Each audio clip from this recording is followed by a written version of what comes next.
Tras 2 años ganando la Euroliga y siendo un equipo que marca tendencia, el Anadolu Efes se ha quedado fuera de los playoffs. Algo histórico e inexplicable, con una plantilla repleta de talento y con 3 grandes estrellas del baloncesto continental. Pero, ¿qué ha pasado en el proyecto de Ergin Ataman? ¿Va a haber muchos cambios de cara a futuro? Hoy en el canal hablamos de los motivos y del futuro del conjunto turco. ¡Vamos allá!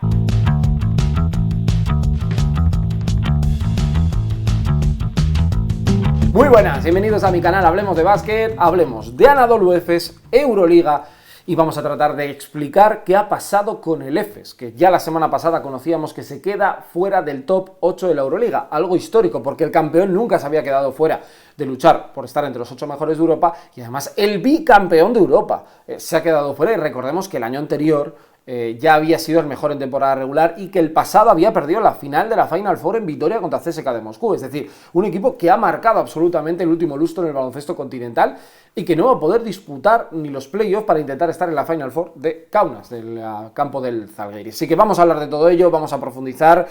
Tengo 5 claves y luego hablaremos un poquito del futuro. Tu suscripción aquí abajo, al igual que el comentario, para saber exactamente qué opinas tú del Efes, si te lo esperabas, si lo veías venir, si te has alegrado o te has puesto triste. Yo personalmente creo que viendo el trabajo que ha hecho durante la temporada, merecen más estar en un equipo como Zalgiris o un equipo como Baskonia, que lo han trabajado mucho teniendo peor plantilla que un equipo como Efes, pero han tenido opción hasta el último momento y de hecho han tenido muchas oportunidades que han perdido por el camino.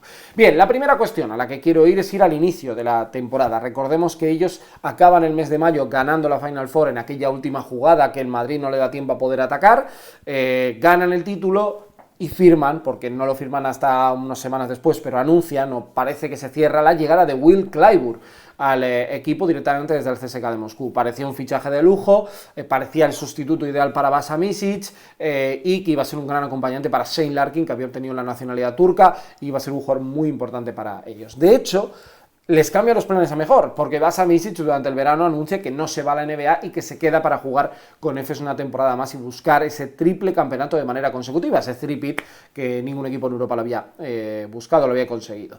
Pero, aunque todo fue positivo, quiero ir a quedarme, 1, con el mercado y 2, con lo que pasó en algo que no tiene que ver directamente con ellos, pero sí con el mundo del baloncesto, que es el Eurobasket 2022. En cuanto al mercado, fue un equipo que cambió algunas cosas, especialmente en la posición de alero, con la salida de James Anderson, que está en Murcia, Kruno Simon, cambios también en el juego interior, porque bueno, pues al principio Chris Singleton no les convencía, decidieron mejorar el puesto de center con la salida de Filip Petrusev y la llegada de Ante Sisic. Bueno, cambios que no parecían muy estructurales, pero sí como mejorar un poco al equipo, incluso la llegada de Achille Polonara, que ahora mismo está en Zalgiris, que no está ni en el Efes. Ese fue un tema, hablar del mercado de fichajes, que ahora lo vamos a comentar. Y la otra cuestión, evidentemente, el Eurobasket 2022. 1.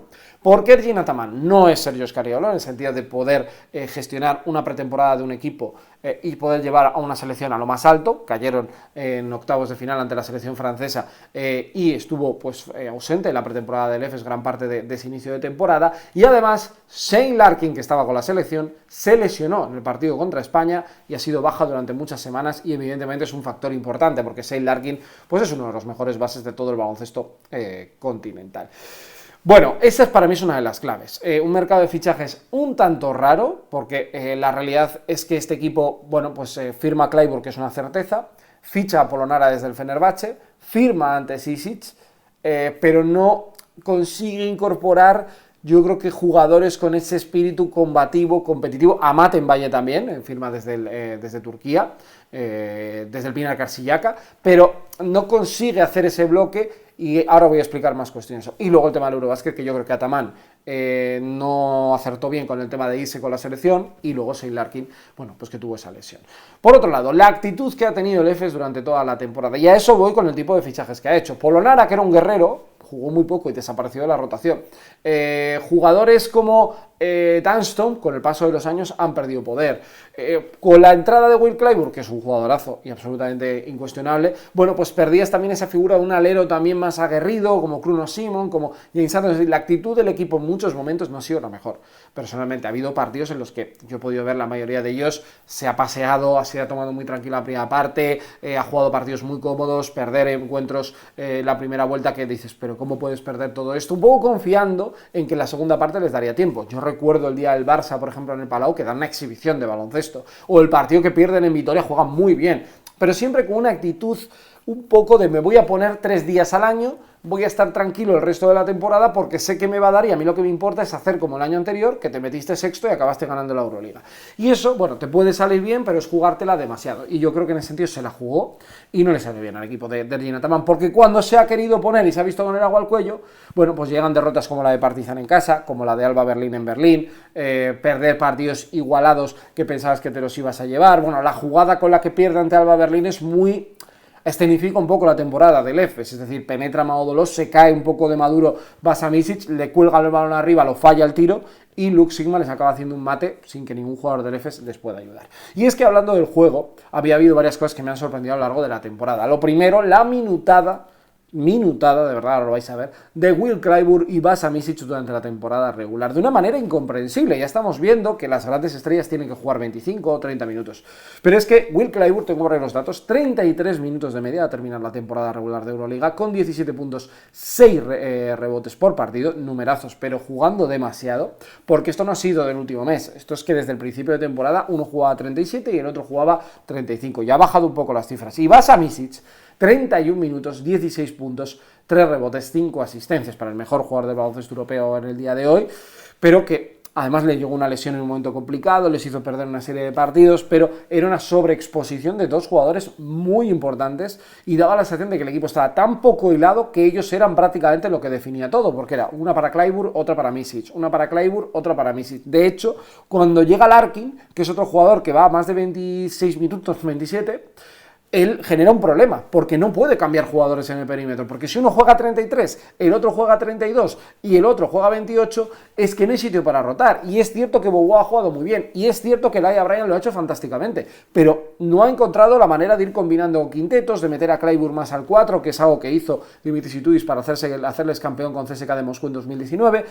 Ahí sobreexplotados jugadores, ya no solo en minutos, sino en relevancia dentro del juego, y eso a la larga en baloncesto europeo es complicado que te pueda salir bien. Y para mí, evidentemente, esto de Larkin viene también con el lío que ha habido con Shane Larkin y aquel tuit famoso, ¿no?, en el que se le ve, y yo desde hace mucho tiempo no conozco a Larkin, pero le he visto jugar en Vitoria y he visto su lenguaje no verbal y sé un poco cómo es, y me sorprendió mucho, ¿no?, que él públicamente hablara que no le ponían en los últimos cuartos, que le cambiaban en momentos que era inexplicable, que no tenía la relevancia que había tenido otros años. Recordemos que Shane Larkin, el año de la pandemia, es el mejor jugador de Europa, que el año siguiente es un jugador fundamental para ganar la Final Four y que ya el año pasado Micic tomó todavía más relevancia, los dos MVPs de las finales han sido para el serbio, y él, bueno, pues con esta lesión, que fue una lesión en el dedo, bueno, pues acabó cayendo. Recordemos que él vuelve, pero se vuelve a lesionar, o sea, ha tenido muchos problemas, y yo creo que la relación con Ergin Ataman, que parece un buen entrenador, pero muy difícil de llevarse 100% bien con él, porque parece un gestor un poco extraño, bueno, pues le ha generado esas dificultades. Y por último, otra cuestión que yo creo que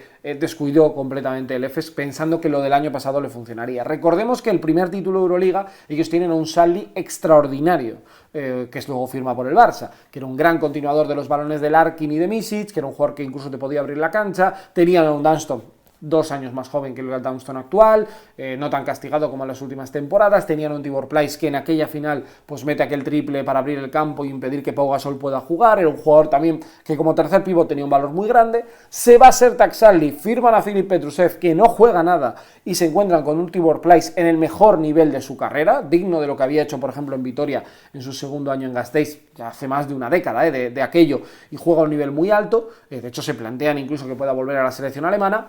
Y este año confían otra vez en que esa situación de Tibor Pleiss, que es un jugador que supera la treintena, vuelva a brillar. Confían un año más en Brian Dunston, porque es un veterano, pero ya han pasado 2 años y sigue siendo uno de los más veteranos del baloncesto europeo, y firman a un jugador que yo personalmente desde el principio no tenía muy claro cómo encajaba en este puzzle, porque no era un finalizador total, no era un jugador como Sertak Salli, su jugador que necesita jugar de espaldas, tener su cuota de protagonismo, que es Ante Sisic. ¿Sisic es mal jugador? No, y lo dejo claro, a mí Sisic me parece muy buen pívot, pero no sé si es el pívot que necesita un equipo que tiene 2 o 3 grandes generadores por fuera y necesita rematadores. Preferiría un Josh Nivo, preferiría un Donta Hall, preferiría un Alex Poitres. Estoy poniendo nombres que te pueden generar otro tipo de cosas, o un jugador que esté acostumbrado a competir con ese tipo de jugadores, es decir, con jugadores muy buenos que les doblas el balón y ellos terminan. De hecho, los números de Ante Sisic son 7,6 puntos por partido, es decir, no ha tenido una relevancia en el juego brutal.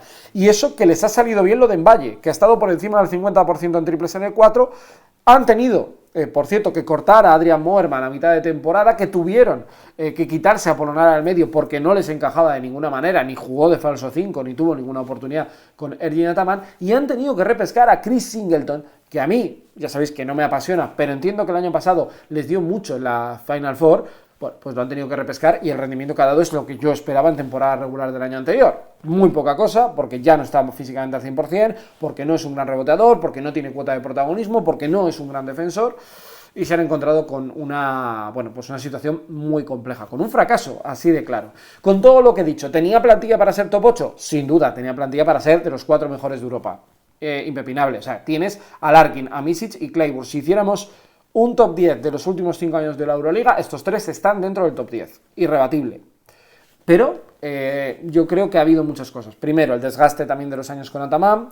Esto de la tripa llena yo no lo tengo tan claro, porque creo que este equipo, con la llegada de Clayburgh, quería generar una nueva ilusión, iban a hacer historia, quería intentar ganar 3 títulos de manera consecutiva en Euroliga, que es súper difícil hacerlo.